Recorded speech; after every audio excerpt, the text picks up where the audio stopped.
अपमानाचे ओझे वाहण्यापेक्षा सतीने निवडली भस्म करणारी ज्वाला.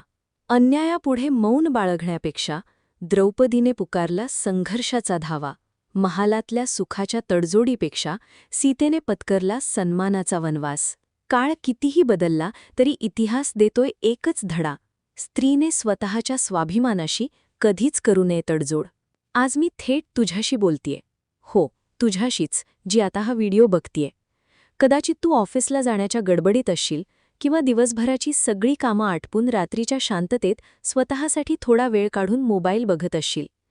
मला माहितीये तू खूप थकून गेलीयस, शरीराने कमी पण मनाने खूप जास्त. हसतीयस तू सगळ्यांसमोर, पण आतल्या आत रोज तुझी थोडी थोडी घुसमट होतीये ना? जाऊ दे, सोडून दे, आपल्यालाच संसार करायचाय, आपल्यालाच नोकरी टिकवायचीय, हे सांगून सांगून तू स्वतःला किती वेळा मारलेस?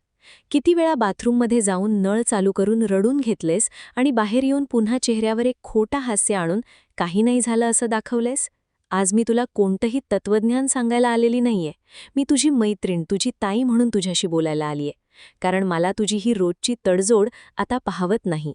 लहानपणापासून आपल्याला काय शिकवलं जातं? मुलगी आहेस, थोडं समजून घे, जुळवून घे, आवाज वाढवू नकोस, कुणी काही बोललं तरी शांत रहा, कारण मौन हेच स्त्रीचं भूषण आहे. हे असं ऐकून ऐकून आपण आपल्या स्वाभिमानाचे अक्षरशः तुकडे करून लोकांच्या पायावर टाकलेत. नवरा रागावला, नवऱ्याने अपमान केला, आपण शांत राहतो कारण संसार मोडेल. सासू-सासऱ्यांनी टोमणे मारले, आपण शांत राहतो कारण संस्कार दुखावतील. ऑफिसमध्ये बॉसने कामाचं क्रेडिट स्वतः घेतलं किंवा कुणी सहकार्याने घाणेरडी कमेंट पास केली, आपण शांत राहतो कारण नोकरी जाईल आणि चार चौघात बदनामी होईल. सतत भीती, सतत तडजोड. पण मला एक सांग, या सगळ्या शांततेच्या बदल्यात तुला मिळालं तरी काय? ज्या लोकांसाठी तू तुझा स्वाभिमान मारून टाकलास, ते लोक तुझा आदर करतात का ग? नाही ना. उलट ते तुला गृहीत धरतात. त्यांना वाटतं, ही कुठे जाणार आहे, हिला कितीही बोललं तरी ही ऐकून घेते. आणि हीच तुझी सर्वात मोठी चूक आहे. तू स्वतःची किंमत शून्यावर आणून ठेवलीयस. आपण नेहमी म्हणतो ना की इतिहास आपल्याला खूप काही शिकवतो, पण आपण इतिहासाकडे फक्त देवदेवतांच्या कथा म्हणून बघितलं. आज मी तुला महाभारतातल्या एका स्त्रीची गोष्ट सांगणार आहे, पण ती एका देवीची गोष्ट म्हणून ऐकू नकोस. ती एका अशा स्त्रीची गोष्ट म्हणून ऐक, जिचा भर सभेत तिच्याच कुटुंबातील लोकांनी अपमान केला होता. हो, मी द्रौपदीबद्दल बोलतीये. थोडा विचार कर त्या दिवसाचा. हस्तिनापूरची ती भव्य राजसभा. तिथे कोण कोण बसलं होतं? साक्षात भीष्म पितामह, गुरु द्रोणाचार्य, स्वतःचे 5 पराक्रमी पती जे जगातील सर्वश्रेष्ठ योद्धे होते. आणि अशा त्या भर सभेत एका स्त्रीला केसाला धरून फरफटत आणलं जातं. दुःशासन तिचं वस्त्रहरण करण्याचा प्रयत्न करतो. विचार कर त्या स्त्रीच्या मनस्थितीचा. तिने आधी कोणाकडे पाहिलं असेल? आपल्या नवऱ्यांकडे, पण ते खाली मान घालून बसले होते. मग तिने घरातील मोठ्या माणसांकडे पाहिलं, ते डोळे मिटून बसले होते. धर्म, न्याय, नीती सगळं काही त्या सभेत मेलेलं होतं. जर त्या जागी आजची एखादी सामान्य स्त्री असती तर तिने काय केलं असतं? ती कदाचित लाजेने तिथेच कोसळली असती. तिने स्वतःचा जीव दिला असता किंवा नशिबाला दोष देत आयुष्यभर एका कोपऱ्यात रडत बसली असती. पण द्रौपदीने तसं नाही केलं. जेव्हा तिला समजलं की इथे मला वाचवायला माझा नवरा येणार नाहीये, इथले मोठे लोक माझ्यासाठी आवाज उठवणार नाहीयेत, तेव्हा ती रडणं थांबवली. तिने मौन निवडलं नाही, तिने युद्ध निवडलं. तिने भर सभेत त्या सगळ्यांना प्रश्न विचारले. तिने स्वतःच्या अपमानाचा बदला घेण्याची प्रतिज्ञा केली. तिने आपले केस मोकळे सोडले आणि सांगितलं की जोपर्यंत या दुःशासनाच्या छातीचं रक्त या केसांना लागत नाही, तोपर्यंत मी केस बांधणार नाही. तिने तडजोड केली नाही. तिने स्वतःच्या सन्मानासाठी थेट महाभारताचं युद्ध पुकारलं. आज तुझ्या आयुष्यातही रोज एक छोटं महाभारत घडतंय. कदाचित तुझं वस्त्रहरण होत नसेल, पण तुझ्या विचारांचं, तुझ्या अस्तित्वाचं, तुझ्या आत्मसन्मानाचं रोज हरण होतच आहे ना? कधी नात्याच्या नावाखाली, कधी परंपरेच्या नावाखाली. आणि तू काय करतेस? तू तुझ्या आजूबाजूच्या पांडवांकडे, म्हणजे तुझ्या जवळच्या माणसांकडे बघून मदतीची अपेक्षा करतेस. पण ऐक माझं, कुणीही येत नसतं वाचवायला. जोपर्यंत तू स्वतः तुझी द्रौपदी बनून उभी राहत नाहीस, तोपर्यंत तुझा दुःशासन तुला त्रास देतच राहील. तुला वाटतं की तू गप्प बसलीस म्हणजे सगळं शांत होईल? नाही. द्रौपदीने आपल्याला हेच शिकवलंय की अन्यायाविरुद्ध केलेलं मौन हे त्या अन्यायाला दिलेली संमती असते. आणि फक्त द्रौपदीच का? सीतेकडे बघ, जिला आपण आदर्श मानतो. सीतेने रामासाठी वनवास भोगला, रावणाच्या तावडीतून सुटून आल्यावर अग्निपरीक्षाही दिली.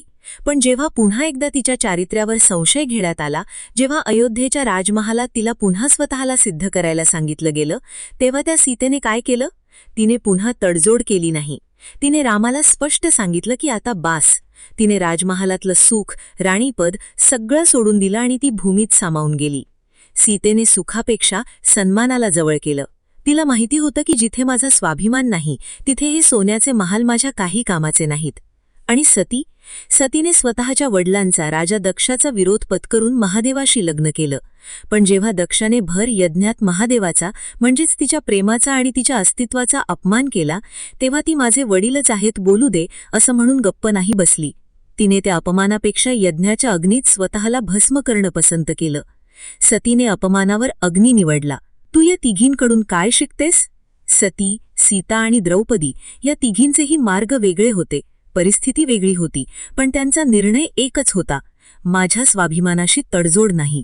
मग तू का रोज तडजोड करतेस? का तू त्या टॉक्सिक रिलेशनशिपमध्ये अडकून आहेस, जिथे तुला शिव्या ऐकाव्या लागतात, मार खावा लागतो, तरीही तू लोक काय म्हणतील या भीतीने तिथेच खितपत पडली आहेस? का तू त्या ऑफिसमध्ये रडत रडत काम करतेस, जिथे तुझ्या टॅलेंटची कोणतीही किंमत नाही आणि तुला रोज अपमानित केलं जातं? आज वेळ आलीये एक निर्णय घेण्याची. स्वतःला आरशात बघ आणि विचार की मी कोण आहे. मी कोणाच्या पायाची धूळ नाहीये. मी एक जिवंत, श्वास घेणारी, स्वतःची ओळख असणारी स्त्री आहे. जर तुला या जगात टिकायचं असेल, जर तुला तुझ्या मुलींना एक सुरक्षित आणि सन्मानाचं आयुष्य द्यायचं असेल, तर आज तुला जुनी, रडत बसणारी, सगळं सहन करणारी तू मागे सोडावीच लागेल. तुला आज सती, सीता आणि द्रौपदी बनावंच लागेल. ज्या क्षणी तुला वाटेल की कोणीतरी तुझा अपमान करतंय, तिथेच त्याला थांबव. डोळ्यात डोळे घालून सांगायला शिक की माझ्याशी या टोनमध्ये बोलायची तुमची लायकी नाही. कोणी तुझ्यावर हात उचलला तर तो हात तिथेच धरायला शिक. तो हात कोणाचाही असू दे. स्वतःच्या सीमा निश्चित कर. लोकांना सवय झालीये तुझ्या चांगुलपणाचा फायदा घेण्याची. आता ती सवय मोडायची वेळ आलीये. हो, सुरुवातीला लोक तुला वाईट म्हणतील की ही खूप उद्धट झालीये, हिच्यात खूप अहंकार आलाय. पण लक्षात ठेव, जेव्हा एक स्त्री स्वतःच्या हक्कासाठी उभी राहते, तेव्हा समाजाला तो तिचा अहंकार वाटतो. वाटू दे. त्यांच्या सर्टिफिकेटची तुला काहीही गरज नाहीये. तुझा स्वाभिमान हा तुझा मुकुट आहे, जो तू आपल्या डोक्यावर अभिमानाने मिरवला पाहिजेस. तो कोणासमोरही काढायची गरज नाही. जेव्हा तू स्वतःचा आदर करायला लागशील ना, तेव्हा हे जग तुझा आदर करेल. जोपर्यंत तू स्वतःला पायपुसणं समजशील, लोक पायपुसून पुढेच जाणार आहेत. म्हणून आजपासून रडणं बंद, तक्रार करणं बंद, कुणीतरी येऊन मला वाचवेल, मला आधार देईल, ही आशा धरणं बंद. तुझी ताकद तुझ्या आत आहे. तुझ्या आत एक सती आहे जी अपमानाला जाळून टाकू शकते. एक सीता आहे जी कोणत्याही सुखाला लाथ मारून स्वाभिमानाने जगू शकते. आणि एक द्रौपदी आहे जी स्वतःवर वेळ आल्यास पूर्ण महाभारताचं युद्ध एकटीने फिरवू शकते. स्वतःवर प्रेम करायला शिक. स्वतःच्या निर्णयांवर ठाम राहायला शिक. कोणी तुला विचारलं की तुला काय हवंय, तर छाती ठोकपणे सांगता आलं पाहिजे की मला माझा सन्मान हवाय आणि त्यासोबत मी कोणतीही तडजोड करणार नाही. जा, आजपासून एक नवीन आयुष्य सुरू कर. एक असं आयुष्य जिथे फक्त आणि फक्त तुझा सन्मान सर्वात वर असेल. कारण लक्षात ठेव, इतिहास नेहमी त्यांचाच लिहिला जातो जे स्वतःच्या अटींवर जगतात. तडजोड करणाऱ्यांच्या वाट्याला फक्त विस्मृती येते. आता निर्णय तुझा आहे. तुला तडजोड करायची आहे की इतिहास रचायचाय?